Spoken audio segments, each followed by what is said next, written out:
Estamos con Justin Benson y Aaron Moorhead. Ellos son muy conocidos por los amantes de la ciencia ficción en España, pero si os fijáis en los créditos de las series y de Marvel y demás, sabréis que están involucrados en series como Loki, Daredevil, están ahí metidos. Por supuesto, Caballero Luna. Hemos tenido la oportunidad de entrevistarles, vamos a hablar con ellos. Evidentemente, no va a haber spoilers, no esperéis nada del futuro, porque ya sabéis que Marvel es muy hermético para ello. So, first of all, thank you for this opportunity and for taking the time to talk a little about your work. Absolutely. Happy to be here. Thank you. Thanks to Yeah, you. thanks for having us. We have seen each other many times in Sitges, and we will talk about your films in another time. But today, we want to talk about Marvel series, and as this is interviews for the Simbionte, our program for series and comics. Obviously, I told to my audience there is not going to be a spoiler. There is not going to be nothing about the future in the MCU. But we want to know how it's working in this kind of works of productions. So for a start to start, we know that since you start making your independent films, which we hope you won't stop doing, please, until Never stop.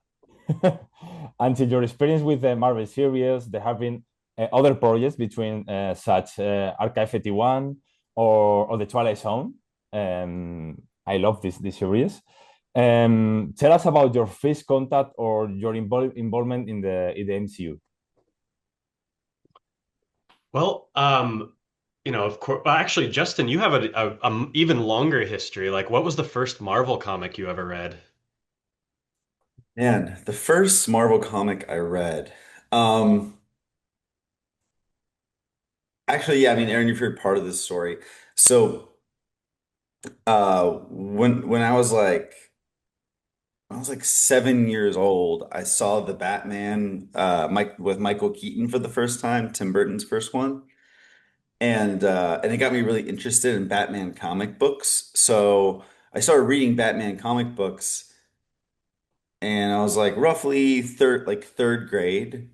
Uh, and this kid sitting next to me, I'll never forget, his name was Tai G. Tai G was like, "You're reading really lame comic books. Let me help you."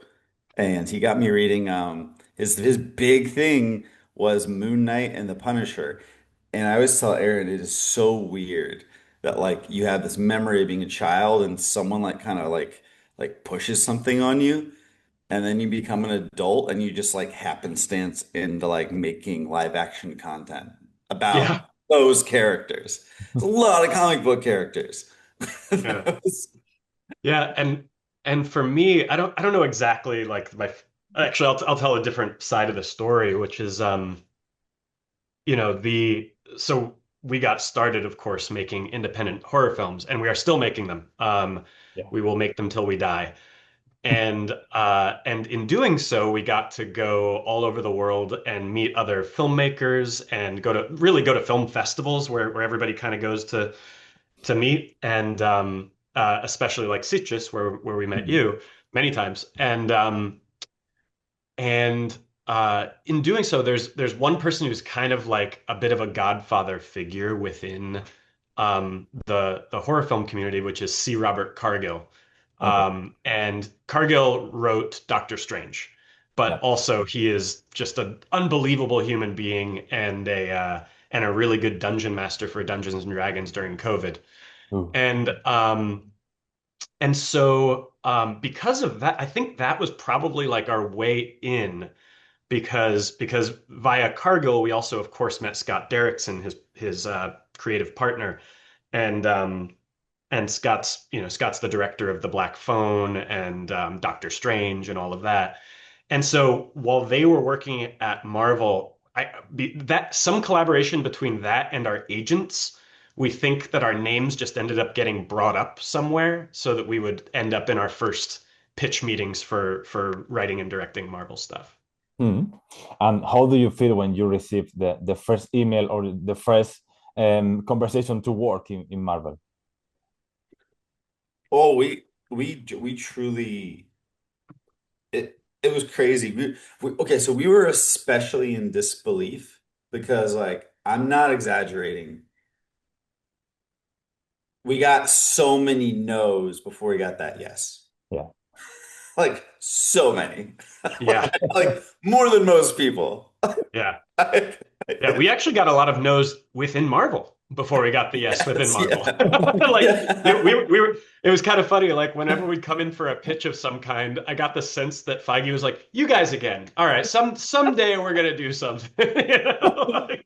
Like, Why not? yeah. I think you start to feel like rejecting us was part of the ritual of getting a project made at Marvel. Yeah. Yeah. Yeah.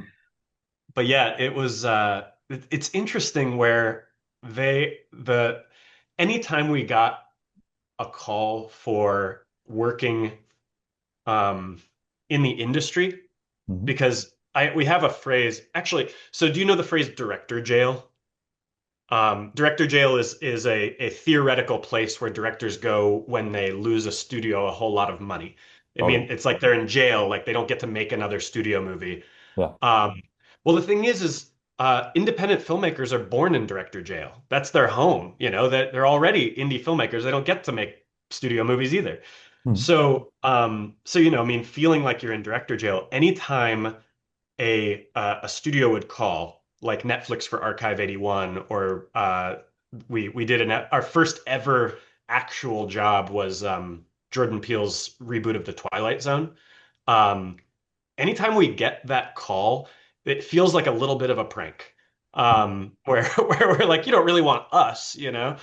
And that's kind of how it felt. We were so excited, but we'd gotten so many no's that if like not getting the Twilight Zone or not getting Archive 81 or a Marvel project, if we didn't get it, it hurt a little bit less because it was already kind of the expectation, which is, you know, a relatively healthy mindset, to be honest. You know, if you feel that way about like film festivals, you'll probably be a lot happier Mm. because, you know, if you think you're like not going to get into film festivals and then you do, you get a lot of joy out of that. But if you are really expecting to get in one, your chances are very high not to, just Yeah. by default. And you're always just going to get hurt. So really, it was kind of like it was this kind of cautious optimism, I think would be the way to say it when we would first get these calls. Mhm. And do you think in your movies there is many time jumps or different spaces for the characters? Did your filmography, or do you think that your filmography dealing with the time jumps or dimensions helped you to make this series, in especially Moon Knight? Oh, it's a really good question because I think that I don't know, no one said it, but I feel like I got the impression that one of the reasons they hired us for Loki season two um, was because of the plot mechanics of the Endless. Mhm. I Yeah. don't know. Did you get that impression? Like maybe uh God, I forget his name, our friend who was the exec on that. On which one? Moon Knight or Loki? Um Kevin uh, Wright on Loki? Loki, yeah, Kevin Wright. Yeah, I yeah. got the I got the impression that Kevin Wright, Mhm. like he had the thumbs up from his bosses to hire us, but that like his thing was like he was like, oh, you guys would know how to do this. Did you Mhm. get that impression? Yeah, like the time Yeah. stuff. Yeah, I seem to remember it was really exciting for us because we were pitching a different project. Like, well, of course it was different. It was not it was an indie thing. We were pitching something at Marvel, and The Endless had come out, um, and uh, we showed them a teaser that we had thrown together for our fourth movie, Synchronic. Mhm. And it wasn't yet a real trailer. It was just something that Justin and I had edited together just to have something to show people. And that, you know, but it also was our first thing that had kind of a slightly bigger budget look, that sort of thing. And it seems like the completed film of The Endless, plus maybe being able to intrigue some people in the room with like, hey, we have this other movie that's also kind of a time movie. Um, that's yeah, that's probably it. And as of now, it's probably going to be a little bit Mm. before we mess around with time again. It's we've wrung that towel dry. Mhm. And in a few minutes, we are going to speak about Synchronic. Don't forget this movie. But with Moon Knight, you have a new character for the audience. Loki has the movies with Avengers, and Charlie Cox and Daredevil have the series in Netflix and etc. But Moon Knight is new for the audience. Was something new. How do you feel about to work with actors that have things very clear for his character, and a new actor for the universe for Marvel that have to build the character from zero? That is one of my favorite questions I think we've ever been asked. People don't really ask us about the actual craft of character work Thank with you. directing very much, so thank you. Um, well, I'll start with Justin. If you want to take what it's like to work with someone who's been playing the character forever, you should talk about Vincent. Yeah. I'll talk about what's so awesome about and also by the way, us. I just realized like with resolution and stuff like that. Mhm.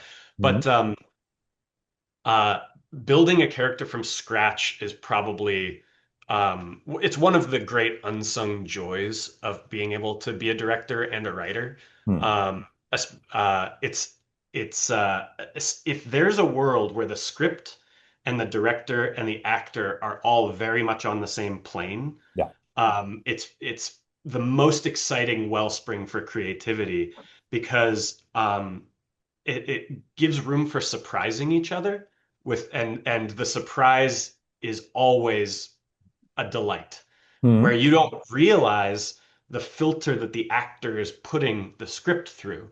And and once you can realize what filter that they're putting it through, you can do way better directing. Hmm. So, for example, if somebody views the whole thing as kind of like an addiction metaphor or something like that, it is so much easier to talk to them in any given scene about what's happening in terms of, for example, moving through a different process, part of addiction or withdrawals or something like that.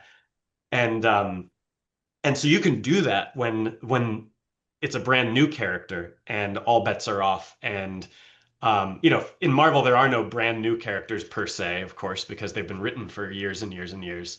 But when it's the first time it's ever been interpreted on screen, you do actually get to do something new. And in fact, you kind of are charged as a filmmaker to do something new rather than only do what has been done in the past. And that's also very true for our independent film work, where we're working with um, our movie The Endless is a continuation of our film Resolution. And so sometimes you can just fall right into it because you know what the characters were, what the world is, what it means, and how it's all supposed to feel. You're not figuring out its the different tonal boundaries of the world. Justin, I'll flip to you for working with an actor who's been a character forever.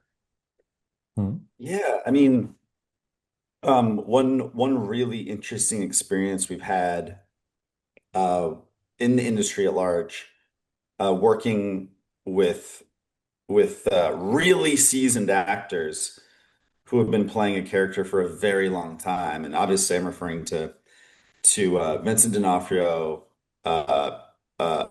playing Kingpin, and Charlie Cox playing Daredevil. When you come into a show with these people that have been doing it for so long, because you got to think about like when that Netflix show premiered. God, is it 10 years, Aaron? Yeah, I I mean, because think I it feel like it was, but was. anyways, somewhere like so given, release schedules and production, these guys have been playing these characters like 10 to 15 years. So Aaron and I aren't going to come onto a show until Vincent D'Onofrio, who worked with Stanley Kubrick and has been playing, he was one of the best living actors. He's been playing this character for almost 15 years. We're not going to come in and tell him something about that character. Hmm. But even him, even someone as seasoned as him, and even someone as I mean, like he's an intimidating guy.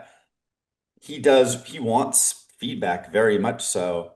But more than anything, you just need to create an environment for him to do Yep. that thing. And you can Like, create that environment by just you get to ask him a ton of questions, and because he's been playing this forever, he knows all the answers. So you could just ask him a ton of questions, and then by the end of your question and answer sessions, you visualize the world in the same way he does, and so it's so easy. It's much not so easy. It is easier to build that environment. Yeah. Yeah, it's curious because you have said something with a big relationship with the movie that I have seen last night. I don't know if you know that movie that is calling Sentimental Value with Stellan Skarsgård and Elle Fanning. I haven't seen it yet. It looks so good. You have to see it because a little part of the movie speak about the relationship between the director and the actor building a character. But a Yeah. little bit. It's not the central of the movie, but it's a little bit there. Right. I have a fun fact about Synchronic. Firstly, I want to make you a question, but after that, I have a fun fact for you. When you shot Synchronic, you work with Anthony Mackie.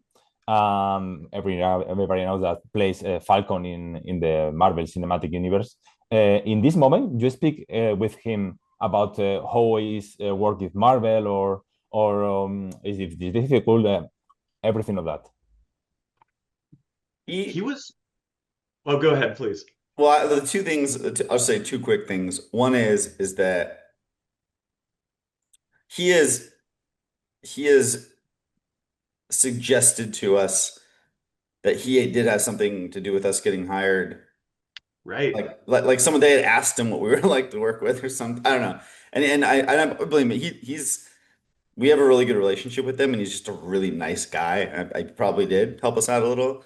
Yeah. But then the other last thing I'll just say about him quickly is um, when we were making Synchronic, he he already knew he had that shield. He didn't tell us. Yep. He didn't tell us. We couldn't believe it. We're pretty sure because there was Synchronic was I think a 3 or 4 week shoot, pretty short. And he there's his character in our film has a little goatee like Yeah. this, but he got a sudden call. He's like I got to go back and I don't have a goatee I don't have a goatee when I'm the Falcon. And so he left for a weekend, shot something, and Mm. we strongly suspect it was the Shield scene. And then came back in our poor and wonderful makeup artist and had to put a beard back on him for the rest of the shoot. Um, but yeah, he that was the craziest part is he was a steel trap about it. Truly, like without being cagey, he was a steel trap. It was great. Mm. Um, Yeah. the fun fact here in Spain was we saw in Sitges, we saw the movie and was good. I really enjoyed it so much. So we went to see in a second time at a screen because I live in Madrid, not in Barcelona, not in Sitges. And in Madrid was a little festival from the Sci-Fi Channel, Hmm. and the movie Sci-Fi Madrid, yeah. yeah, Hmm. the movie was in this festival in Madrid, and we found that there was another edit of the film, another version of the film, a new version of the film, with more minutes with the supporting actress. Sorry, I don't remember the name of the actress. Hmm. But the problem was that they had the subtitles, the subs, from the first version. Yeah. Oh we no. saw we saw synchronic out of sync. Oh my Oh, God. that's The so difference from that.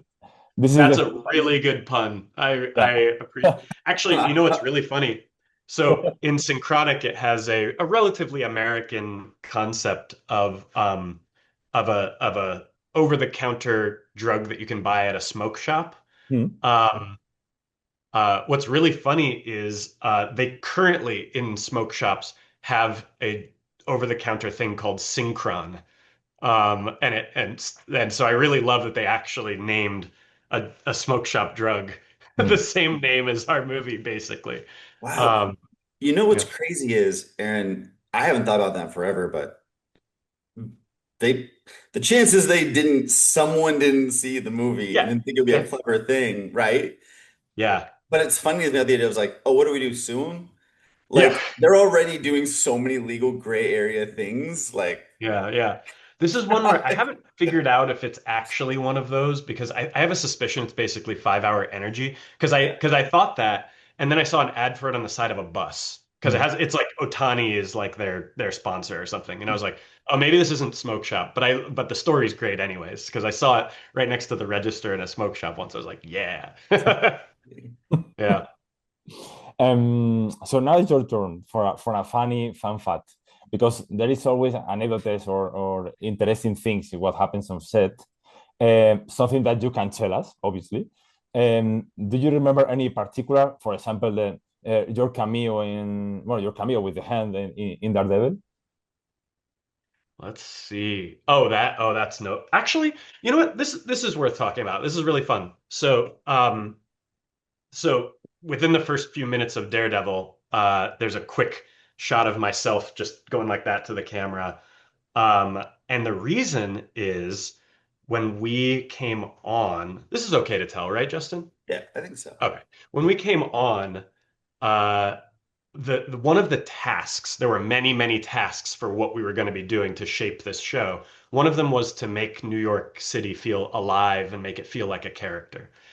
And there's a lot of ways you can do that. One of them, of course, is like the most boring version is something like stock footage, right? Like just Mm. buy some stock footage of New York and cut to it every once in a while. But we had this thought where we know these documentarians named Sean Dunn and Cass Greener of Very Eight Productions, and they made one of our favorite documentaries we've ever seen called Florida Man. You can just see it on YouTube right now. It's a 45-minute long documentary, and it's great. And Oh. it's just the most authentic thing you've ever seen, the most authentic interviews. And there's a longer, crazier story about how we even know them because our DP on Loki shot one of their documentaries, and then our DP on Daredevil, a separate DP, also coincidentally shot one of their documentaries. Um, and we ended up producing their newest documentary called Wild Magic. Keep an eye out for that. But anyways, we had this crazy idea of like, what if we could get those documentarians to help us like direct really authentic New Yorkers and just figure out how to actually make it like as if we're just interviewing people on the streets of New York and make it feel real. And so after wrapping all of shooting Daredevil, all of these big action scenes and late nights, and we're so cold and huge crews and everything like that, our actual last few days on set Mm. were with them running around the streets of New York with like a handful of actors, a tiny little crew, and just picking off little interviews where people were just broadly asked their feelings on things and allowed to riff ideas out, and that's so that it could feel authentic. And so we were just, I think we were just setting up a shot or something like that, and they said, "Aaron, walk by," and I did that, and that's why I ended up in it. And but that whole thing was really cool. We were able to bring in like indie filmmakers, indie documentarians Hmm. to come and basically add to the Marvel flavor. That's cool. Yeah. I have around 10 minutes else, or maybe 9 words. All right. I have two questions else. Um, there is some cover or a splash page or panel that you have been obsessed with trying to show it to make in your series. Some image or classic image for the characters. Oh, Oh, is there one image we really want to do? Yeah. Uh, I've got something that comes to mind, but Justin, do you have something first? well, okay? Well, one thing is though is that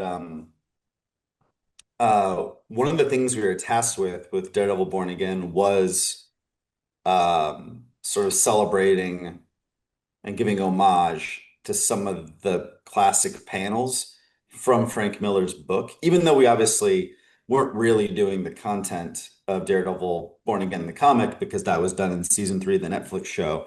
Hmm. Um, there were certain panels that there was an appetite for everyone to get, and the ones we got were really cool. It was the main one is Fisk on the rooftop with the City Klieg light going by his face. Yeah. Um, but then I'll say one actually Aaron, I almost forgot about that we wanted to do. And there were several panels from some of the more extreme Punisher stuff that we wanted to try to to do. But but that's where we discovered the rare like bumper on maybe Hmm. Yeah, the levels of violence. Yes, the yeah, comic books were yeah. just slightly more violent somehow. Yeah, Yeah. yeah. I remember there's a shot from Moon Knight that I was really happy about. That this moment meant a lot to me in the comic books was during the Smallwood Lemire run. Um, Oh, he yeah. hugs himself and he says goodbye, Mark Spector.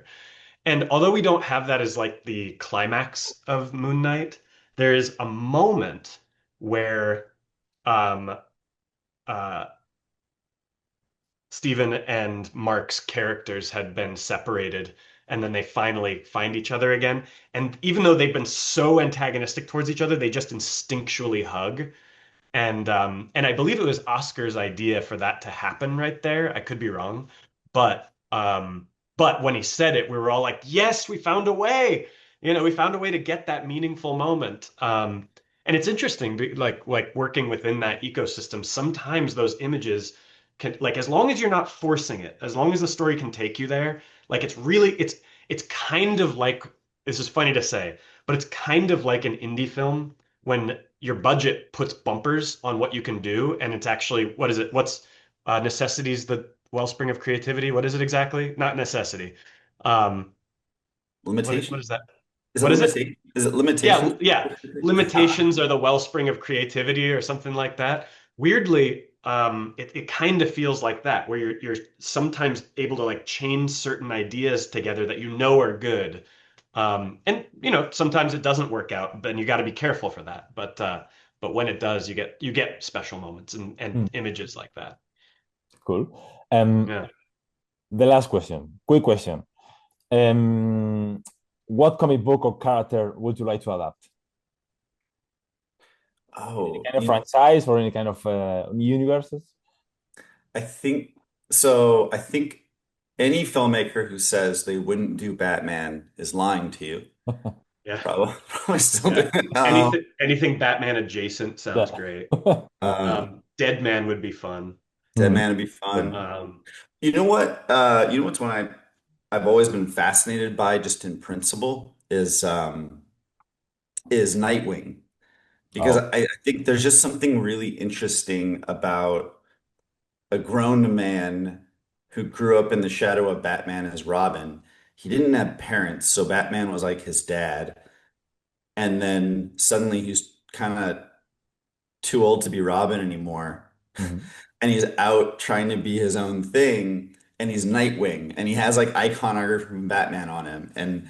But like, that guy probably has a lot of issues. And they're probably interesting. Like, there's probably something very interesting about Nightwing, just given his past, like what his psychology would be. yeah. Um, we'd probably love to give a shot to John Constantine. Oh. Oh, yeah. That would be pretty fun. Honestly, just we should talk about that. Like, No, well, pretty cool.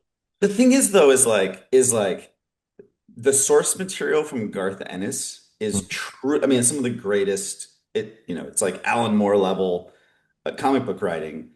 Um, but because those Keanu Reeves movies exist, and it is, even though the first one is still in development, it's kind of a successful, well-known franchise.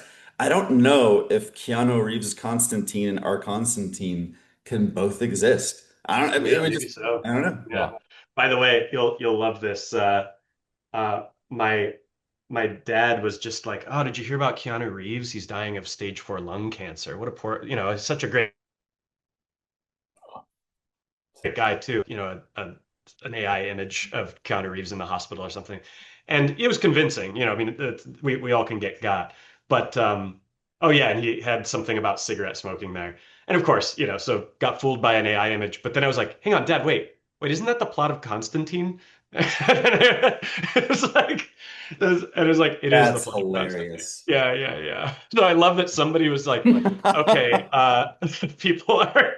people think Keanu maybe has this, so it confirms a weird bias. Yeah. So, but guys, thank you for this time. Yeah.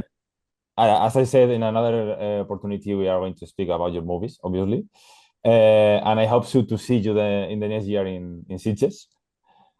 I hope so. Beautiful. Um, Absolutely. and I hope so your next works with NCR, your movies, everything.